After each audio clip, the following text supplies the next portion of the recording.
Esta noche vamos a leer un versículo del capítulo 2, Romanos 2.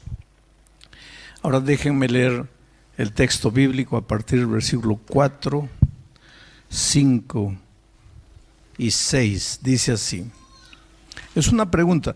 ¿Sabes que Pablo fue un gran maestro? Pablo estudió a los pies de los grandes maestros judíos, entre ellos Gamaliel. Y como su padre era griego, también Pablo tuvo la oportunidad de recibir instrucción de grandes profesores griegos. Por eso en los escritos de Pablo se nota mucha influencia de la cultura griega. Es interesante que Pablo vivió en tiempos en que el imperio romano dominaba el mundo, pero el imperio romano dominaba el mundo en el sentido militar, en el sentido del poder, pero la cultura griega tenía una fuerza tan grande que ni la fuerza del imperio romano destruyó la cultura griega. La influencia helenística, la influencia de la cultura griega en Pablo fue una influencia muy grande. Y como todo gran profesor, pues Pablo siempre empieza preguntando, porque la mejor manera de enseñar es preguntar. Y Pablo empieza, durante esta semana vamos a ver, muchos de los textos que vamos a leer empiezan con una pregunta. Miren la pregunta aquí. ¿O menospreciáis las riquezas de su benignidad, paciencia y longanimidad? Tres palabras claves. Benignidad, paciencia, longanimidad. ¿O menospreciáis las riquezas de su benignidad, paciencia y longanimidad, ignorando que su benignidad es la que te guía al arrepentimiento? Pero por tu dureza y por tu corazón no arrepentido, atesoras para ti mismo ira para el día de la ira y de la revelación del justo juicio de Dios, el cual pagará a cada uno conforme a sus obras. Este versículo es medio problemático, porque el versículo 4 habla de la benignidad, la paciencia, la longanimidad de Dios. Esas tres palabras tienen que ver con el amor, con la misericordia, con el cariño que Dios tiene por sus criaturas. Misericordia es la palabra amor elevada a la infinita potencia. Es el amor del amor, la esencia, lo máximo del amor. Longanimidad tiene que ver con la paciencia, porque el amor de Dios lo lleva a esperarte, te espera. Y Pablo menciona la paciencia, la longanimidad, la benignidad, que el centro de la benignidad, lo que da origen a la benignidad, es el amor, la misericordia de Dios.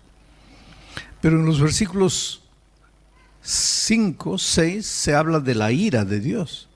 Ahora, como un Dios amoroso, cariñoso, benigno, misericordioso, longánimo, paciente, siente ira. Y hay mucha gente que no logra armonizar estos dos conceptos. Hay gente que piensa que Dios es un Dios airado, hay gente que piensa que Dios es un Dios benigno, porque no pueden creer que el mismo Dios sea un Dios de amor y al mismo tiempo un Dios de ira. Entonces, el tema de esta noche tiene como propósito explicar eso. Primero, vamos a entender lo siguiente. Dios es amor. Juan dice, Dios es amor. No dice Dios tiene amor, dice Dios es amor. Nosotros los seres humanos no entendemos eso. Voy a hacer una ilustración tonta para que ustedes traten de entender. Esta es una ilustración tonta, pero dicen que las ilustraciones tontas son las que mejor enseñan lecciones. ¿De qué está hecho mi traje? De tela. ¿De qué está hecho mi zapato? De cuero. ¿De qué está hecho este micrófono? De metal. Ahora viene la pregunta tonta. ¿Y de qué está hecho Dios? Pues esa es una pregunta tonta, porque Dios no está hecho, Dios es Dios. Pero ¿y si estuviera hecho, de qué estaría hecho? ¿Cuál sería la materia prima de Dios? El amor. Dios estaría hecho de amor. Eso es lo que Juan dice cuando dice Dios es amor. Dios es amor. No es que Dios tiene amor, porque para nosotros Dios está aquí y su amor está aquí. Son dos conceptos diferentes para nosotros. Pero bíblicamente Dios está aquí y su amor es Él. No existe amor sin Dios. No existe Dios sin amor. Son una sola cosa. Dios es amor. Ahora, ¿por qué estoy diciendo esto? Porque una de las cosas tristes que el pecado hizo fue desfigurar el carácter de Dios. Entonces hoy día nosotros tenemos miedo de Dios. ¿Qué es lo que el pecado hizo con nosotros? Desfiguró la imagen de Dios. Para muchos Dios es un Dios malo, un Dios iracundo. Dios es un juez que está observando a ver la falta de sus hijos para castigarlos, para llamar a todos a juicio. Dios es un Dios castigador. Dios es un Dios al quien se le acaba la paciencia. Para muchos es ese. Pero ese es un concepto pecaminoso de Dios. Ese es un concepto equivocado de Dios. Porque Dios es amor, dice la Biblia. Dios es amor. Entonces, mira, hay gente que dice así: cuidado, no sigas pecando, mejor arrepiéntete, porque si no te arrepientes, el amor de Dios se va a acabar, el amor de Dios contigo se va a acabar. Querido, no puede haber peor tontería que decir eso. ¿Cómo es que el amor de Dios se va a acabar? El día que el amor de Dios se acaba, ¿qué es lo que se acaba? Se acaba Dios. Dios es eterno. ¿Cómo alguien puede decir que el amor de Dios se va a acabar? Si Dios es amor y Él es eterno, su amor es eterno. El problema es que nosotros vivimos en un mundo donde no existe amor. Lo que llamamos amor, nosotros, es un sentimiento barato, humano. Y no podemos imaginar lo que es el amor de Dios, porque cuando pensamos en el amor de Dios, pensamos desde la perspectiva de nuestro amor humano, egoísta, mezquino, porque ese es nuestro amor, un amor humano, egoísta. Un hombre dice a la esposa: yo te amo, yo daría mi vida por ti, yo por ti cruzaría el océano Atlántico. Y la señora cree. Y si un día la señora es infiel, ¿qué pasa con ese amor? ¿A dónde se va ese amor? Se acabó el amor. A eso le llamamos amor. Entonces, cuando pensamos en el amor de Dios, proyectamos a Dios, ese es nuestro amor miserable, egoísta, mezquino.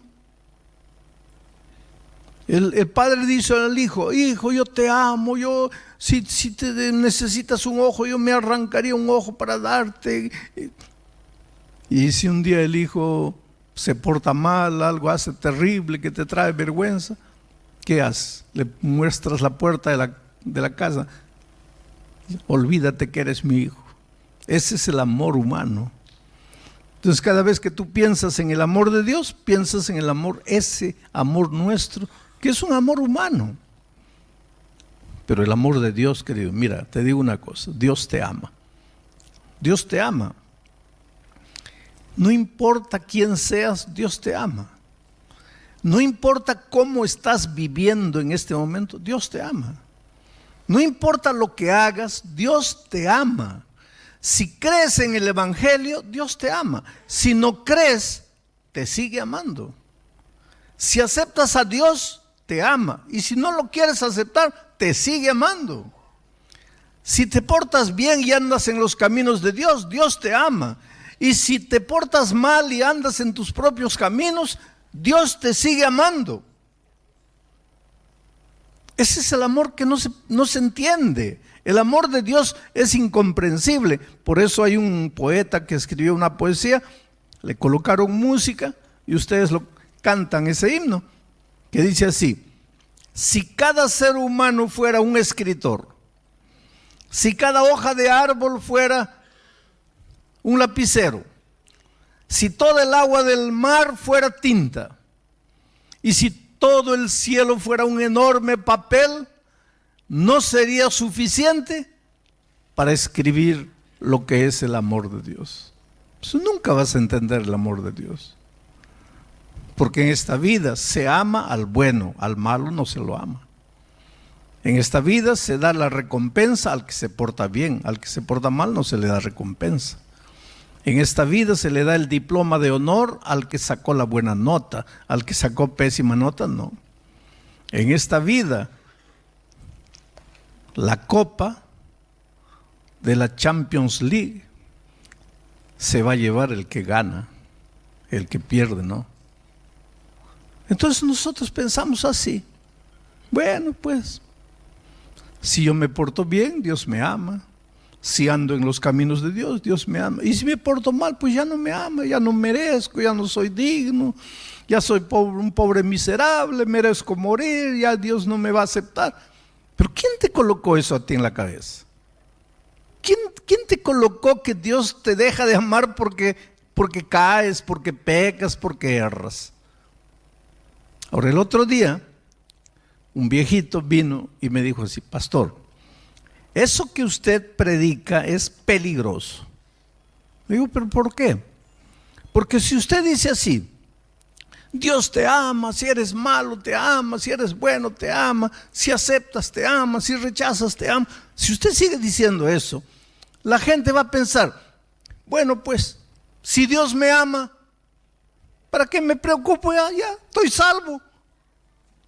No, querido, no estás salvo. Tú no puedes confundir la naturaleza con Ana Teresa. Son dos cosas diferentes. Tú no puedes confundir el amor de Dios con la salvación. Yo te estoy hablando del amor de Dios, no te estoy hablando en este momento de la salvación. No pienses que porque Dios te ama te vas a salvar. Pero ¿cómo no me voy a salvar si Él me ama? Hay mucha gente que se va a perder a pesar de que Dios lo ama.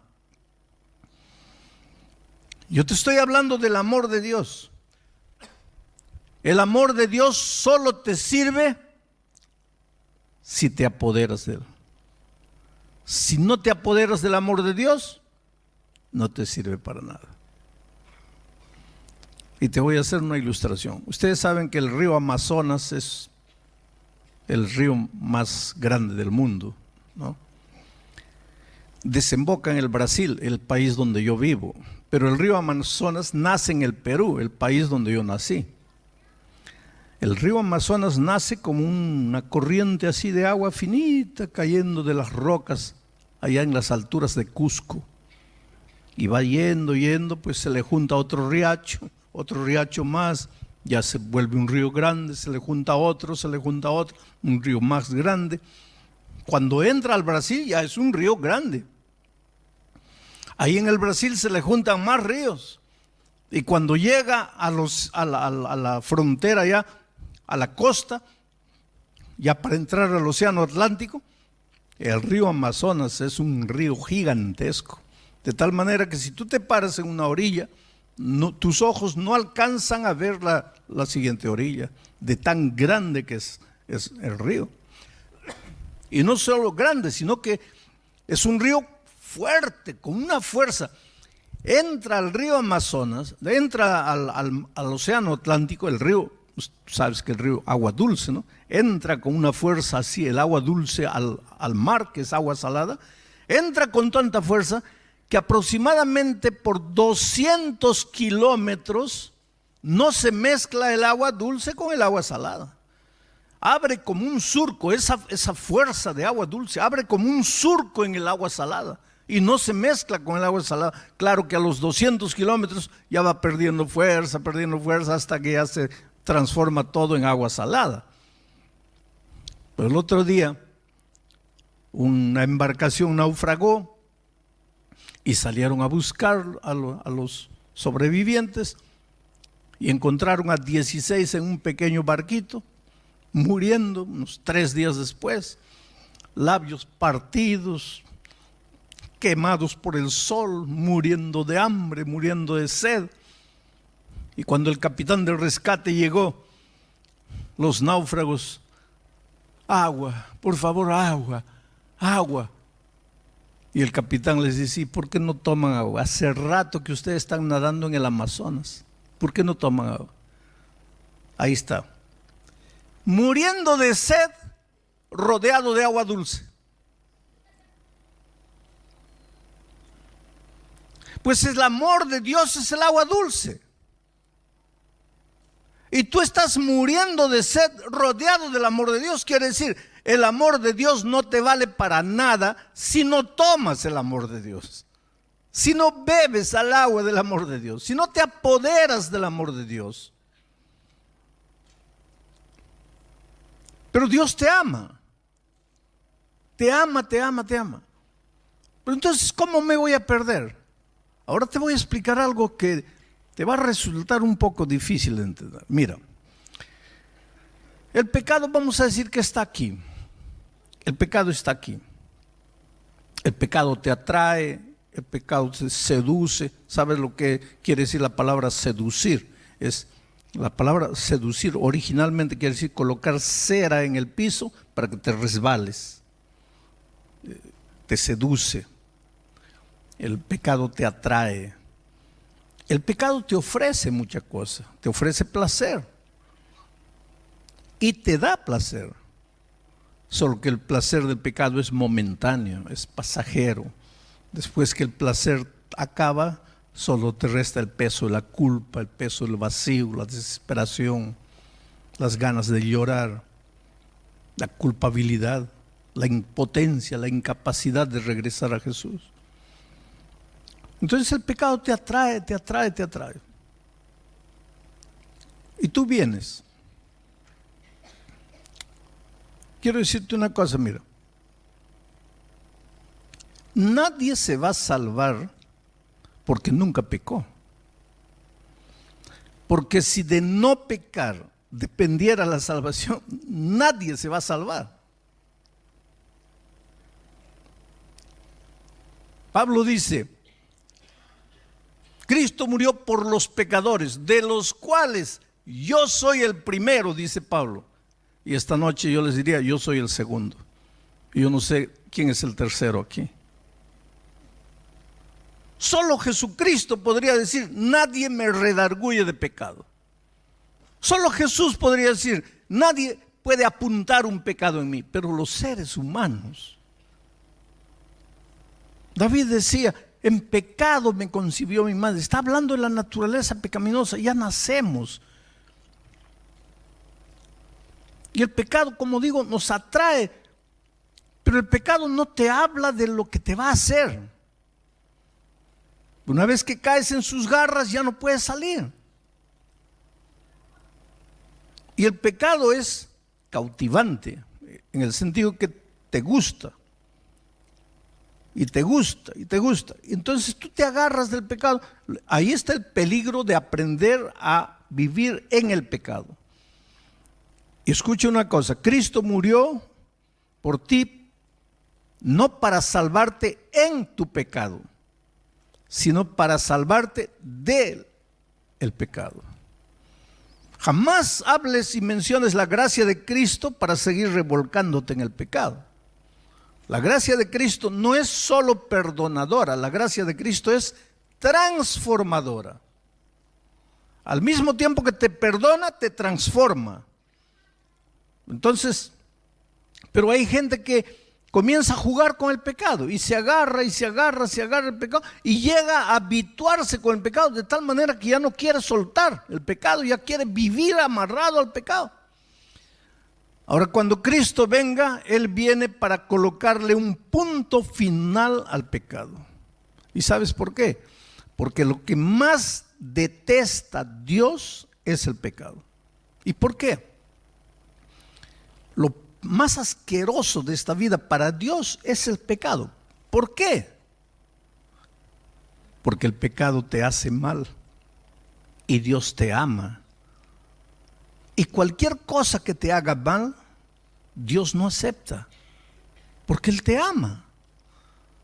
Tú eres lo más precioso que Dios tiene en esta vida. Dios te ama. Y cualquier cosa que te haga mal es una ofensa para Él. Por eso el pecado ofende al carácter de Dios. ¿Por qué? Porque te ama, quiere verte feliz. Si el pecado te hiciera feliz, Dios no tendría nada contra el pecado. Pero resulta que el pecado no te hace feliz, te destruye, te mata, mata a tu familia, a tus hijos, tus valores, tus principios, te va arruinando, no te deja dormir en paz, te sientes miserable, pecador. Entonces por eso es que Dios no acepta el pecado y por eso ha enviado a su Hijo al mundo para morir por nuestros pecados, para solucionar el problema del pecado. Y por eso Jesús va a volver por segunda vez, porque va a colocarle un punto final a la historia del pecado. Y dice el profeta, ya no se levantará el pecado por segunda vez cuando Cristo venga. Pero hay una cosa que necesitas entender: cuando Cristo venga, la ira de Dios, que no es la ira humana, porque así como nosotros no entendemos el amor de Dios porque proyectamos a Él nuestro amor humano, tampoco entendemos la ira de Dios porque proyectamos a Dios nuestra ira humana. Y la ira humana es una ira pecaminosa. ¿Cuál es la ira humana? Estás leyendo y tu hijito corriendo de aquí para allá, haciendo caer las cosas. Y tú le dices, hijo, ya, basta. Y el muchacho sigue corriendo. Y ustedes los españoles dicen, hijo, vale. Y el muchacho sigue corriendo, vale. Y el muchacho sigue corriendo y ¡pam! Hace caer un vaso de cristal precioso. Y ahí sacas la correa, sacas el zapato y pa. Esa es la ira humana, la ira pecaminosa. Y cuando tú piensas en la ira de Dios, tú piensas eso. Le proyectas a Dios ese tipo de ira que en Dios, en un Dios santo, no hay. Pero entonces, ¿a qué la Biblia le llama ira de Dios? La Biblia le llama la ira de Dios al resultado del pecado que el propio hombre cosecha, porque lo que siembras cosechas. Si siembras higos, vas a cosechar higos. Si siembras vientos, vas a cosechar tempestades. Si siembras obras de mal, pues el mal te va a llegar. El escritor bíblico a eso le llama ira de Dios, pero no es que Dios se airó y te está mandando plagas para que tú sufras. Ese Dios no existe, porque Dios es amor. Existe el dolor, claro. Existe el castigo, claro. Pero no es un castigo que Dios te lo impone. Es un castigo que tú te lo impones a ti mismo cuando escoges el camino de la muerte. Entonces, cuando Cristo venga, Él no viene a destruir al ser humano. Él no viene para aniquilarte. El fuego divino no cae para consumirte a ti, no. El fuego divino cae para consumir al pecado. Del pecado no va a quedar ni raíz ni rama. Va a ser aniquilado por completo. No el ser humano, sino el pecado. Pero pastor, quiere decir que nadie va a morir. Van a morir muchos. Pero usted no dice que la ira de Dios no viene sobre el ser humano, viene sobre el pecado. Claro que sí. Entonces, ¿quiénes van a morir? Los tontos que no quisieron soltar el pecado. Cuando la ira de Dios caiga, esos que estuvieron aquí, pues van a ser consumidos junto con el pecado. Por eso es que Dios dice, hoy es el día de buena nueva. Ven, sal. Porque Cristo está regresando. Ven. Pero hay gente terca que se agarra y no quiere soltar el pecado. Y cuando la ira de Dios caiga, pues sobre el pecado, pues todos los que no quisieron salir van a morir. Por eso la Biblia dice: salid, pueblo mío, salid, venid. Y la Biblia está llena de esas invitaciones. Ven, yo te amo, yo no quiero que mueras, yo no quiero que te destruyas. Yo tengo un lugar especial para ti. Ven, ven, ven. Dios te ama, querido, pero el ser humano no entiende ese amor de Dios. ¿Sabes? El otro día yo estaba saliendo. Yo encuentro, ¿sabes? Una de las cosas más difíciles de todos mis años de mi ministerio ha sido convencer al ser humano de que Dios le ama. Porque nada le convence al ser humano. ¿Por qué? Porque el ser humano relaciona el amor de Dios con su comportamiento y deduce así. Pero ¿cómo me va a amar si estoy haciendo mal? En las alturas de mi país, ahí en el Perú, un hombre viene corriendo y dice: pastor, a mí Dios no me puede amar. ¿Por qué no? Porque yo soy un alcohólico. Yo gasto mi dinero con mujeres, con prostitutas. Llego a la casa y para que mi esposa no me diga nada, la golpeo a ella, golpeo a mis hijos. Pastor, yo no valgo nada. A mí Dios no me puede amar. Pero yo tengo una buena noticia: Dios te ama. Solo que ese amor no te vale de nada. Porque para que te valga, tienes que tomar el agua dulce. Si no, te vas a morir en medio del agua dulce. Estaba saliendo de un estadio en el Brasil y un muchacho corre: pastor, a mí sí Dios no me perdonó. ¿Por qué no? Porque si Él me amara, me habría curado. Estoy con SIDA. Pero Dios te ama. Pastor, ¿cómo me va a amar si yo soy un homosexual? Dios te ama. Creo que usted no entendió, pastor. ¿Qué no entendí? Yo soy un homosexual, pastor. Yo soy un hombre que se acuesta con otro hombre. ¿No le da asco eso? Bueno, hijo, a mí me da. Pero yo no te estoy hablando de mi amor. Que mi amor no te va a salvar ni te va a perder. Yo te estoy hablando del amor divino. Y Él no tiene asco de mí. Pues Él contó una parábola. La parábola del hijo pródigo, en que el hijo volvía al padre oliendo a puerco, su ropa salpicada de excremento de puerco, cabello largo, sucio y desgreñado, los piojos cayéndole por el cabello, flaco, desnutrido, porque ni le permitían comer la comida del puerco. Y dijo: volveré a mi padre. Y volvió. ¿Y qué dice la parábola? Que el padre salió corriendo para abrazarlo, y cuando llegó cerca y sintió el mal olor del hijo oliendo a puerco, ahí el padre dijo: ay, no puedo, no, así no, qué asco, báñenlo primero, no puedo abrazarlo. Eso es lo que dice la parábola.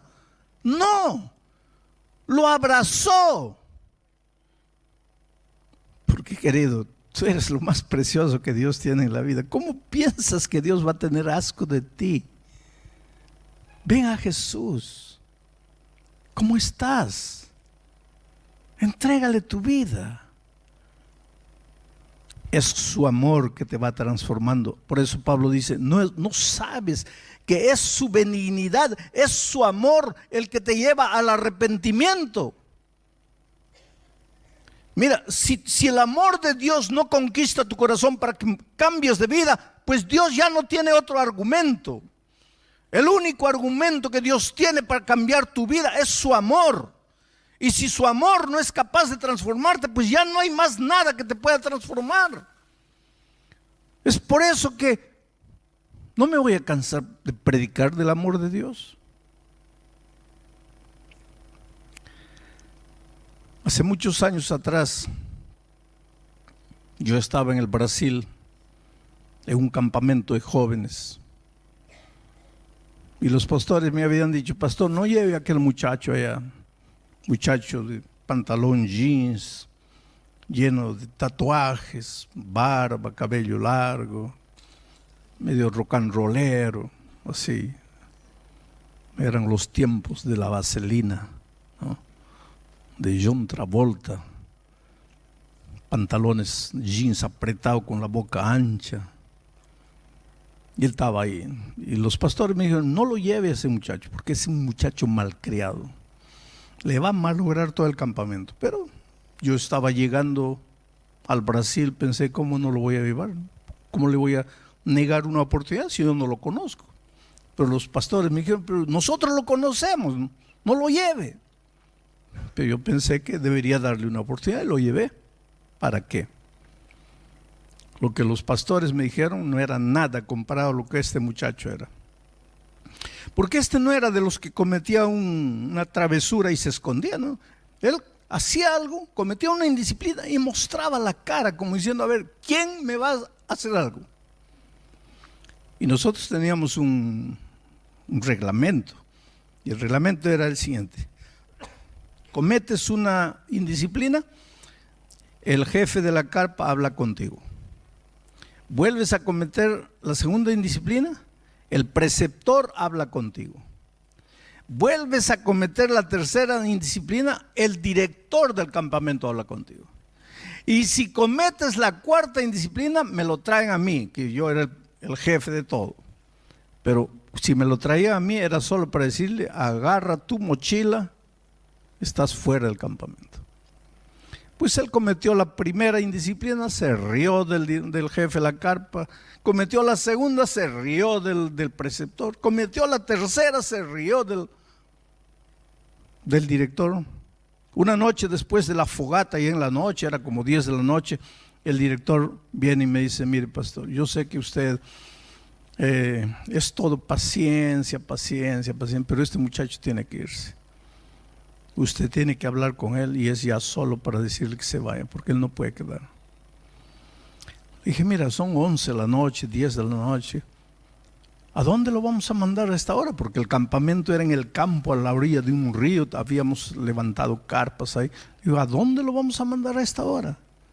Pues que amanezca aquí ya mañana temprano a la luz del día, ya le pido que se vaya, pero ahorita no le vamos a...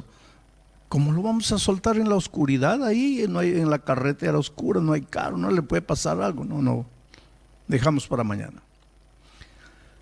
Pero este no esperó que el nuevo día naciera. A la 1 de la mañana yo me despierto, una gritería, la gente corriendo de aquí para allá, los muchachos, las chicas, todas desesperadas. Y yo salgo para ver qué sucede. Y pues como en la oscuridad no se veía, nosotros nos alumbrábamos con un motor, pero a las 11 de la noche se apagaba el motor, y hasta prender el motor llevaba tiempo, todo oscuro, no se veían las cuerdas de las carpas, las chicas en la desesperación salían, se tropezaban, las carpas caían, era un desastre. Este muchacho a la 1 de la mañana se fue abriendo todas las carpas, echándole agua helada a las muchachas y creó un pánico, y ese pánico podría provocar accidentes graves, y él no medía la consecuencia. Y yo salgo para ver, y en el centro un muñeco de trapo enorme siendo quemado, y en el pecho decía Pastor Bullón. Y queridos, yo puedo parecer paciente, pero yo soy un ser humano, ya les dije. Pablo es el primer pecador, yo soy el segundo.